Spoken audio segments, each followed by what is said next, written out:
Sir నమస్తే sir. నమస్తే అండి. ఎలా ఉన్నారు? బాగున్నా సార్. సార్ ఏంటి సార్, టీడీపీ ప్రభుత్వం రాగానే అచ్చెన్నాయుడు గారు గవర్నమెంట్ ఎంప్లాయీస్ మీద విరిచిపడటం జరుగుతుంది. ఇంటికి టీడీపీ కార్యకర్తలు ఆఫీస్కి వెళ్ళి కూర్చుంటే చాలు, వాళ్ళే మీ దగ్గర టీలు అందించి మీకు కావాల్సిన పనులు చేసి పెడతారని చెప్పి, చేయకపోతే తగిన పరిణామం ఎదుర్కొంటారని చెప్పి చెప్పడం జరుగుతుంది, బెదిరిస్తున్నారు. సో దీని గురించి మీరు ఏం చెప్తారు? ఇది బెదిరించడం కాదండి. ఇప్పుడు గతంలో ఉన్నప్పుడు వైసీపీ ప్రభుత్వం వారు అరాచకాలు చేయడానికి ప్రభుత్వ సంస్థలన్నిటినీ కూడా వాళ్ళ అడ్డాగా మార్చుకున్నారు.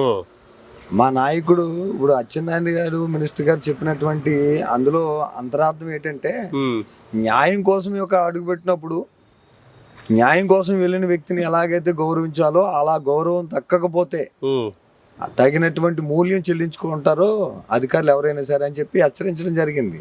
అంతేగాని అందులో అక్కడ ఏదో ప్రభుత్వ కార్యాలయాల దగ్గరికి వెళ్ళి మా టీడీపీ కార్యకర్తలకి అక్కడ ఏదో రాసమర్యాదలు చేయకపోతే తాడదిస్తానన్న ఉద్దేశం కాదు. ఇప్పుడు ఏంటంటే పోలీస్ స్టేషన్కి వెళ్ళామంటే న్యాయం కోసం వెళ్తాం.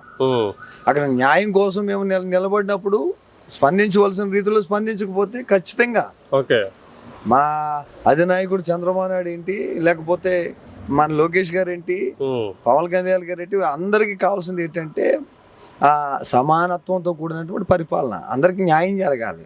అది పరిపాలన, రాష్ట్రం అభివృద్ధి చెందాలి. క్యాపిటల్ లేక ఈ రోజున అధోగతి పాలైపోతున్నాం. ఎంప్లాయీస్ ఇప్పుడు ఎంప్లాయ్మెంట్ లేక నిరుద్యోగులు చాలా రోడ్డు మీద తిరుగుతున్నారు. ఏమండి, ఏదో గతంలో ఏదో జాబ్ క్యాలెండర్ అని చెప్పేసి ఏం చేశారు, ఏదో వాలంటీర్లు వేసి వాళ్ళని మరి రోడ్డు మీద వదిలేశారు. ఈ పరిస్థితి అది కాకుండా శాశ్వతమైనటువంటి పరిష్కారం కావాలి. ఇప్పుడు ఆయనలాగా 3,000 పెన్షన్ ఇస్తానని చెప్పేసి 4 సంవత్సరాలకు పెంచుకురాలేదు మా నాయకుడు. 4,000 ఇస్తానన్నాడు. 4,000 ఖచ్చితంగా అంటే ప్రజలు ఇచ్చిన తీర్పు అంటేనే. గతంలో కూడా మీకు మీ యూట్యూబ్ ఛానల్ ద్వారా మాట్లాడాను. ఏమని మాట్లాడాను, ఇప్పుడు ఏంటంటే ప్రజలందరూ కూడా అన్యాయాన్ని మాట్లాడితే దొంగ కేసులు పెట్టి హింసిస్తున్నారు కనుక ఎవరు మాట్లాడతలేదు. కానీ ఓటు అనే ఆయుధంతో ఒక రోజున ఓడించి మంచి మెజారిటీ ఇవ్వబోతున్నారు అన్నాను. అదే మెజారిటీ ఈ రోజున ప్రజలు ఇచ్చారు. అంతే, వాళ్ళు ఏదైతే మా నాయకుడి మీద నమ్మకం పెట్టుకున్నారో ఆ నమ్మకానికి తగినటువంటి పరిపాలన మేము ప్రజలకు అందించాలి. వారికి మేము ఏం చేయాలి, సేవ చేయాలి. వాళ్ళ అవసరాల కోసం మేము పరుగులెట్టాలి.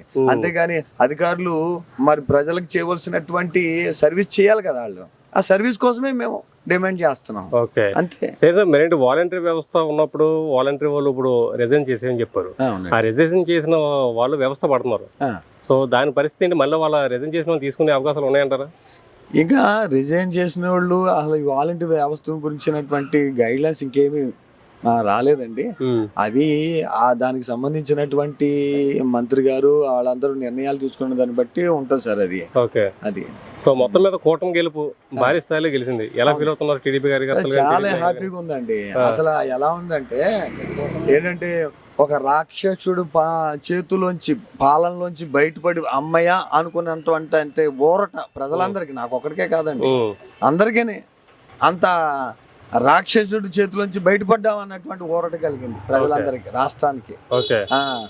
పాత్రికేయ మిత్రులు కూడా ఏంటంటే వాళ్ళని కూడా ఉన్నది వాస్తవం రాతే వాళ్ళని కూడా హింసించేటువంటి పరిస్థితి. వాస్తవం పోలీస్ స్టేషన్కి వెళ్తే వాళ్ళ పార్టీ వాళ్ళకే కేసులు కట్టడం, కానీ న్యాయం వైపు కంప్లైంట్ తీసుకున్నవాడు ఎవడండి? కానీ ఈ మెజారిటీ వచ్చిన తర్వాత, ఈ పాలన వచ్చిన తర్వాత స్వేచ్ఛగా వెళ్ళి ఇప్పుడు పోలీస్ స్టేషన్కి వెళ్ళి కంప్లైంట్ ఇవ్వండి, డెఫినెట్ గా తీసుకుంటారు. Okay sir, thank you.